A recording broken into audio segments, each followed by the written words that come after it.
Ladies and gentlemen, here we are. After show, we just wrapped up talking about the legendary Mo Better Blues. We're here with my guy Owen Smith. What I was gonna say is, my favorite shit about. Not the pre-laugh. It's the pre-laugh, bro. The pre-laugh. My favorite shit is the fact that you went on this date. Yeah, bro. And you kissed her in the fucking mouth in bro. front of her father. That's and wild. the dad respected it so much he didn't even say shit. He understood. Bro, and this dude, and her dad was no joke. And when he said, your mother is looking for you. Yeah. I was like, all right. No. You're going to come in here and call her right now. That's respect. Right. You don't see that no more, bro. It's true. Bro. It's true. But also shout out to you for being so responsible that your mother knew where to call. Yeah. I mean, that was back in the day too, where people go, "Who you going out with?" Yeah, let me get him on the phone number. Yeah, so absolutely. she called, and prompt. Yeah, my mom's no joke with that This stuff. movie, bro. Yeah. When I saw it, there were so many parts of this movie. I was watching it. I was like, man, this nigga, so romantic, bro. Like if you know Owen, you said something to me that I never forgot. What was it? And I don't even know if you said it on stage, but I remember you said to me in conversation, you were like, man, my mother, and it was so similar to how my mom raised me. Yeah. You're like, man, my mother raised me to be this gentleman, but she was really training me to be like her boyfriend type thing. Oh no, I said my mom told me she raised me to be the man she wished she married. See? And when I heard that as a kid, I was like, ugh. Right. Disgusting. Right. Yeah. But like I talk about it on stage now, like if you step it out, I get it. I mean, the single moms already have enough when they play. So much. Mhm. But I understand what she's saying as far as like if you want to stop or lower the number of single moms. Yes. Mhm. If you have the energy left to try to review what was lacking in your partner. Yeah. And try to pour that, if you have a son, pour that into your son. Mhm. I get it. And I've been married going on 11 years. Congrats. I've outlasted my mom and my dad's marriage and all that stuff. So what she decided to do, I would say work. It works. Let me knock on this wood. But There it is, right? It's going good. But yeah. And your 11 wife years? is amazing. Yeah. In LA? Yeah, I met her out here. Yeah. My wife's black. And so Look, there you go. it's so funny. Right. His Yeah. wife is also like a unicorn, bro. Yeah, His my wife's wife, from Gary, Indiana. she's not of this world, bro. She's Wow. such a sweet That's awesome. woman. Like, Yeah. you ever just see, you remember when you go over your friend's house and you had a couple of friends. You had the friend who you were like, I can't stay in this nigga house that long. Because they wild here. You can do whatever you want. Yeah. And then you got that friend whose mom was like, you guys want some sandwiches or something? Right. You guys want-" Like, and you're just like, man, this is a really nice Right. setup, right? Right. It's like Your- TV. That's what your wife is. Like, she brings me that energy every time I see her. Yeah. Where it's like she's so warm and That's kind. awesome. Bro. Because she genuinely, I think she saw how we did a show at the Improv. Mm. And the way you introduced me, my wife, when we got in the car, my wife was like, I like Clayton. You should do more with him. I like that Clayton. Yeah. Man. That intro. Dude. And it comes from love because I love you so much. The Yeah. first time I met Owen, bro, Uh-huh. we were at the Comedy Union. This is the first time I met him. Yeah. Got you. Comedy Union, shout out to N Special. Yes. We're outside the club. And this is like, I think you might have, I don't even know if you did a set that night, but you came Mhm. and now the let out is happening. We outside just talking. Oh man, you from DC? Oh yeah, from Detroit, man. I just moved out here. And you were just telling me about the game. You were telling me about life. We were talking for hours. Oh, that's you had amazing. on a yellow shirt. I remember hilarious. that. Wow. And we just talked so long.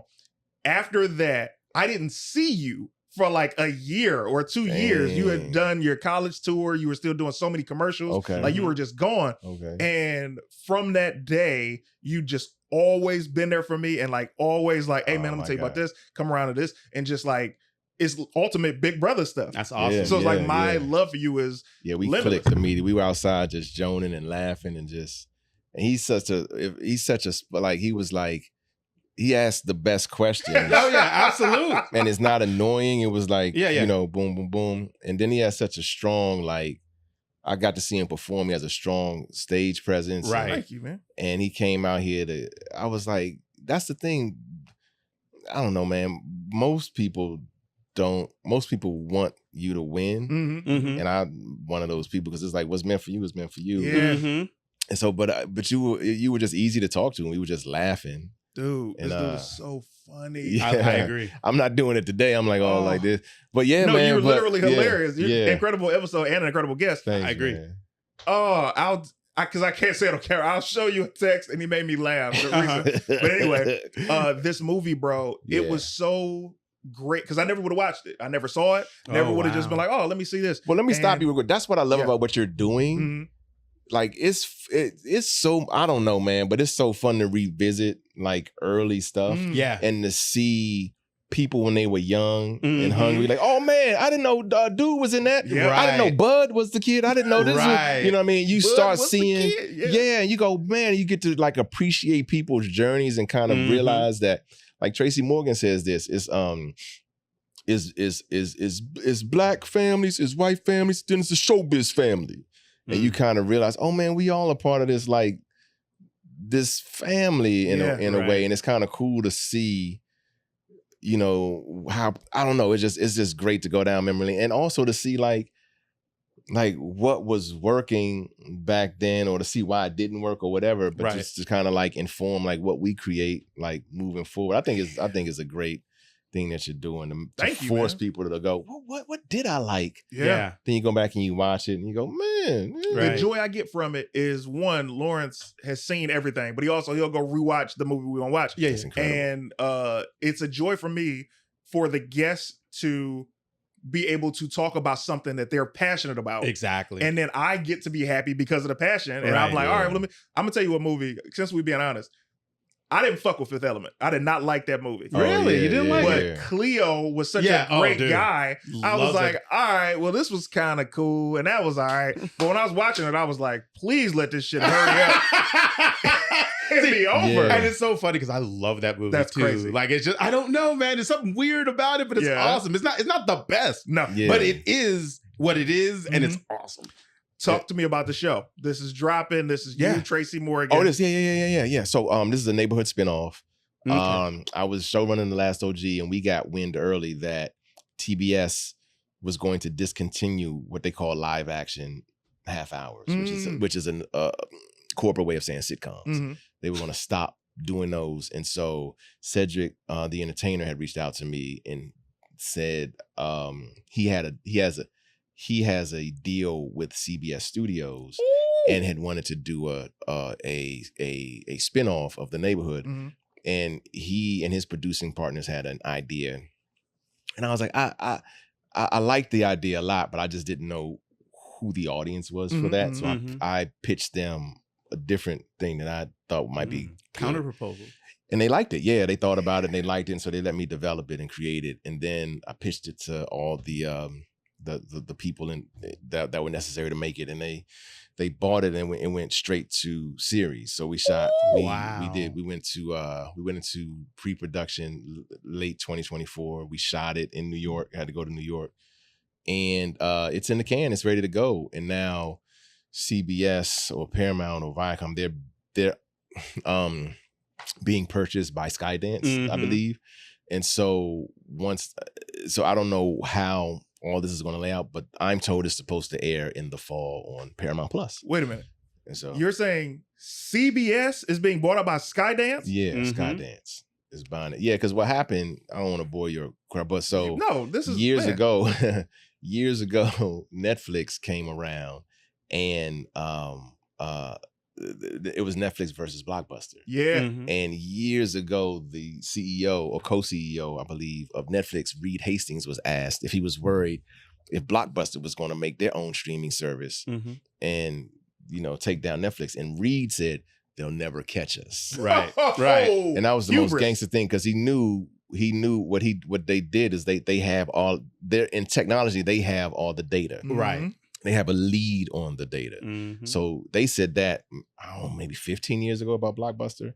Cut to maybe 8 years ago, whatever it was.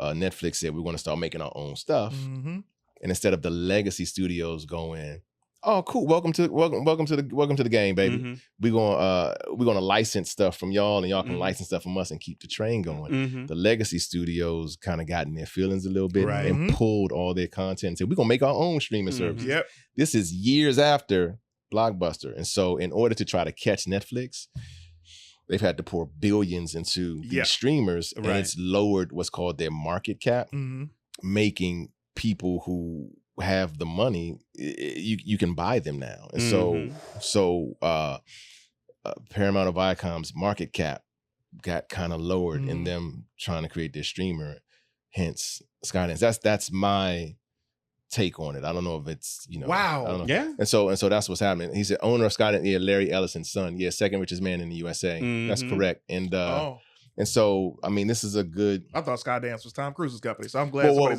They make all those movies. Skydance produces all those that franchise. Yeah. And so we may have new, but that's how the game is like. So when we went on strike, the writer's strike, the fact that Netflix was at the table, like, man, can you believe what's happening? It's like, the reason why. But Netflix is so gangsters, they were like, man, it's wild out here, right? It's like, but if Legacy Studios had less of an ego about it and we're like, all right, you got us, come on in, let's figure out how we're going to divide this money, but keep syndication rolling and all that.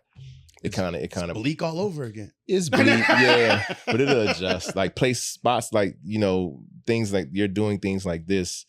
I think it helps democratize it a little bit, right? But it's crazy. It's crazy out there right now. Well, I think the wild thing is overall, no matter what, and it's always been this, even since the 80s of stand-up, if you have the audience, you make the rules, right? Right. So I remember starting stand-up, I was like, man, I see everybody on these TV shows and the movies, man, if I could sell some tickets, right? And they're like, hey, man, keep performing and people gonna come see you. Because back then it was like Robin Harris, word of mouth.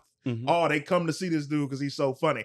That model was 10 years late, even though I came in at the time where the internet was beginning. Right. Nobody knew what to do yet. And now I know so many people in the digital world that never have to go to mainstream media, so they can do whatever they want. They got the sponsorships or whatever for their audience. And then you got people like me who's like, all right, I'm still acting, but I also am cultivating my audience, but I want the best of both worlds because I grew up watching this thing and I want to be on this thing. But I know that this is the new world. So I'm going to create, but it's just so interesting. But so on the show. So the last part I will say, what are some of your favorite Netflix only produced shows? Of all time? Well, yeah. Can you think of like the first couple of seasons of Orange is the New Black? Yeah. Like the first couple. Yeah. Right. That showrunner, they always get to season 4 and 5 and start, but what's another Netflix show? Oh, Squid Game.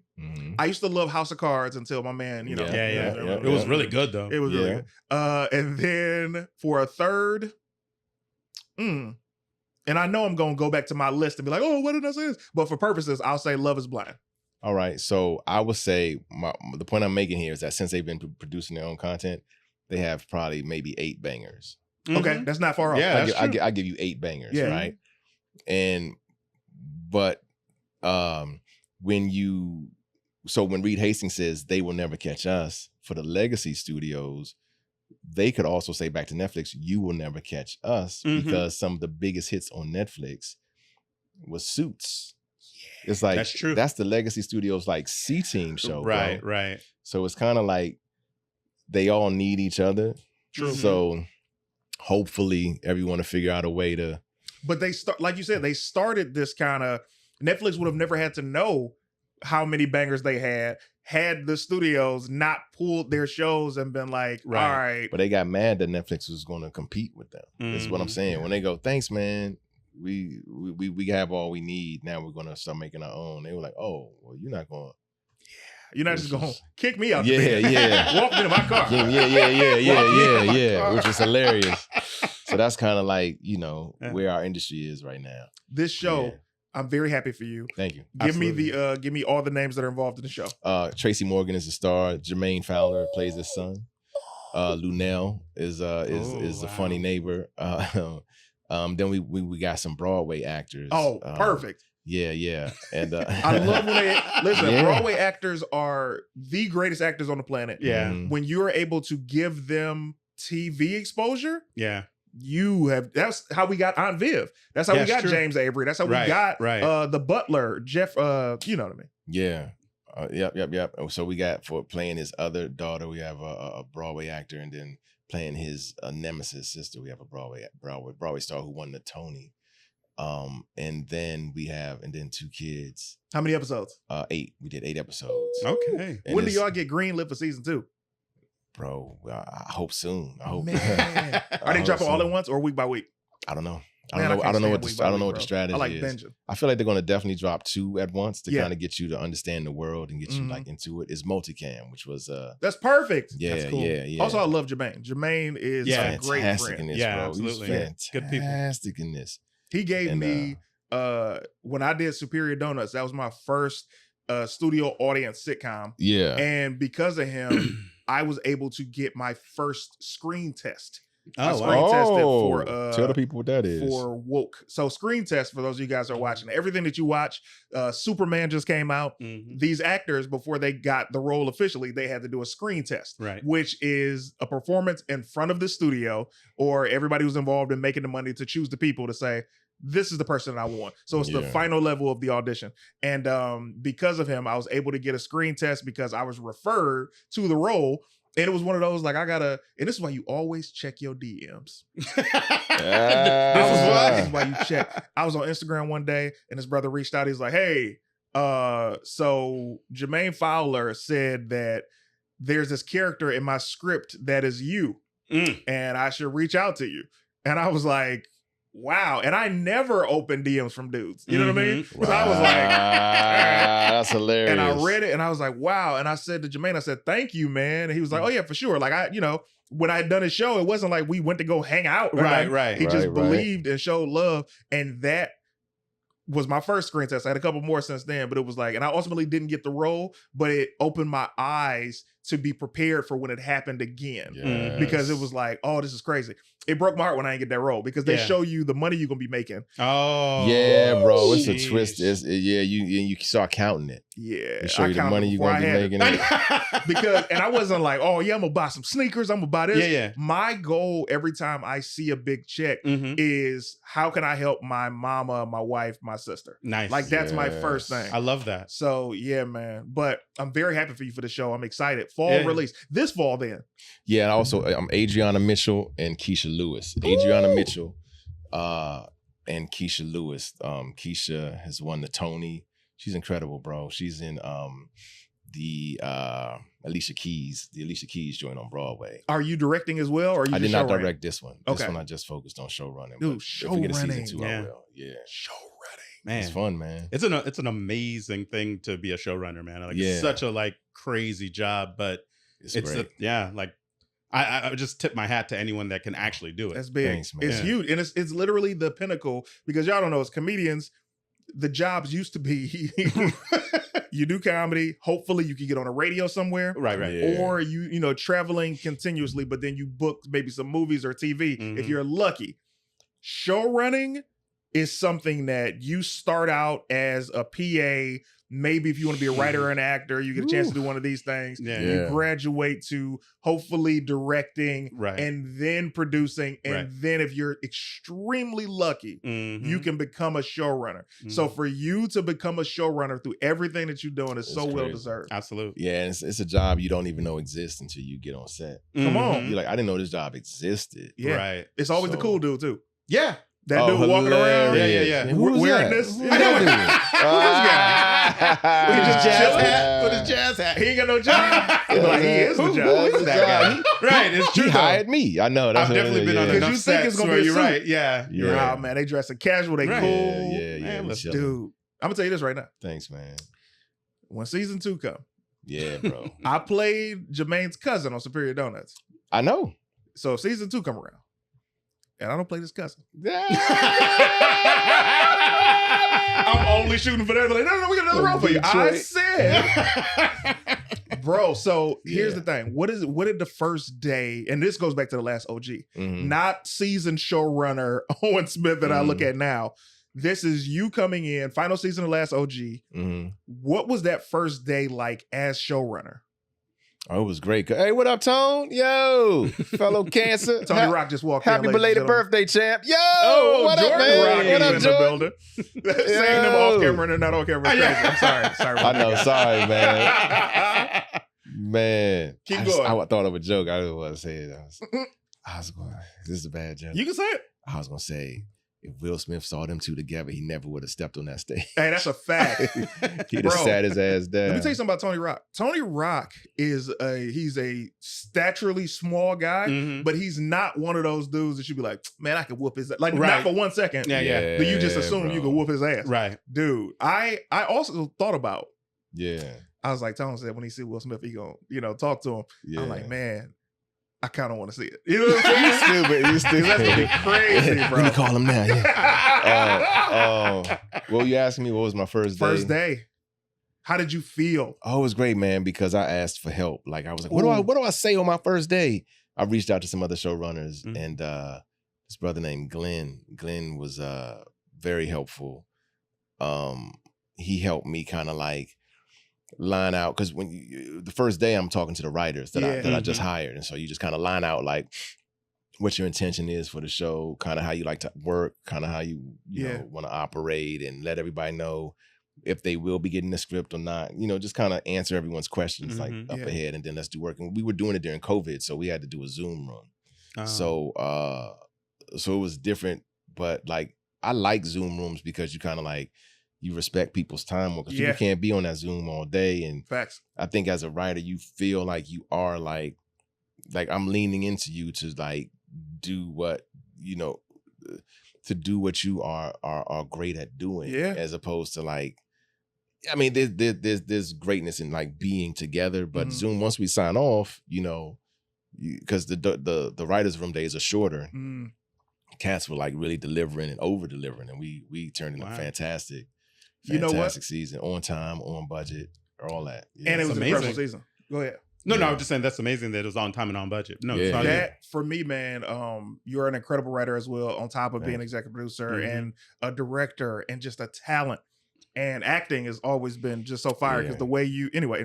For me, bro, you're such a great writer that you helped me identify what my strength was as a writer. Oh, yeah? So, when you're in a room, you got different writers, a lot of different people. If you're ever in a writer's room, you got the guy who's the structure guy. Yeah.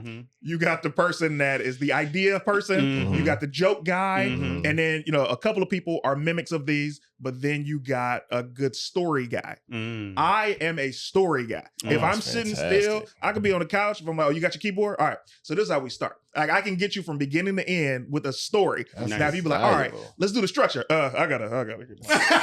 I just told you what happens. Yeah. Not that guy. Let's get this writer's assistant in here to get the structure straight. But like, I'm a story guy. And because of you being so great at everything, I was able to pick out, I know without being cocky what my strength is and being honest about what mine are not. That's good. Dude. That's great. Whew. That's invaluable. What would you like to say to people as we get out of here, man? Love one another. Follow me on Owen Smith for real. Go to my YouTube. I'm trying to get my numbers up. Owen Smith TV. That's what I'm gonna put. Good luck, everybody, and it's gonna be where you can listen to it as well. I'm terrible at promoting myself. I also have 2 kids. My son won the game recently. Yeah, that's you. I want to show everybody the clip. What kind can of we game? zoom? Basketball. Oh, okay, cool. And he's 8 years old and is a giant. Real, as his father is. Oh man, good for him. He's adorable, man. Man. Thank God he got his mother's legs. He's got some great legs. Like got muscular legs. He's out there killing it. Yeah, man. I don't know what else to tell people. You know why that's dope, bro. Thank you, first of all, for doing the show. Yeah, please. You're amazing. You're welcome back again because we got to get to another movie that was on your list. Okay. Yeah, man. Yeah. I just want to laugh. Certain things I'd be like, I'm going to save, because I know this is a popular movie. Yeah. I'm going to save this for you when you come back. Oh, that'd be dope. And not give it to nobody else. Okay. So, we got that movie. All right. I'm glad I got a chance to see this movie. It was an incredible time. Always good talking to you, Same, man. Same. Would you like to say anything before we get out of here, kid? Look, Mayor Young on all the socials done. I love My it. man, look at that. Just simple and easy, man. That's why you keep coming back. Simple and easy. I do my best. The minute you get Hollywood, Yeah, and- no, man, because you know it's not. Look, Oh. you picked me because you know it's not me. That's hilarious. Bro, I had done a podcast one time, and the person was so difficult. I was like, "Hey, we got to get rid of." Oh man. Anyway, all right, we out. Thank you so much. All See right. y'all next week. Cool. Thank you for keeping your subscription. Thank you, folks. Yeah. This is dope.